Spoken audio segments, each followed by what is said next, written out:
मस्जिद नबवी शरीफ है तो जनाब हुजूर तशरीफ लैके आ रहे हैं। एक हाथ विच अबू बकर सिद्दीक दा हाथ है, दूसरे विच हज़रत उमर फारूक दा हाथ है। हाय हाय बड़ी शान दे नाल आ रहे हैं और कैसे खूबसूरत लगते होंगे। मेरा तसव्वुर करो ना, जरा नजरा जमाओ ना। एक पासे अबू बकर सिद्दीक होवन, दूसरे पासे उमर फारूक होवन ते विचकार लाडला नबी होवे, अबू बकर उमर दा आका होवे ते किड्डे सोहने लगदे होणगे।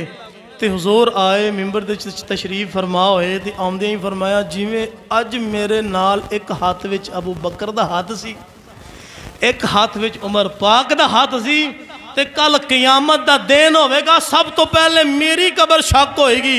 मैं अपनी कबर अनवर दे विचों बाहर निकलांगा, उस तो बाद मेरे यार यारे गार हज़रत अबू बकर सिद्दीक दी कबर शक होएगी, उस तो बाद उमर फारूक दी कबर शक होएगी कि उत्थे भी एक हाथ विच अबू बकर दा हाथ होएगा और दूसरे हाथ विच उमर दा हाथ होएगा।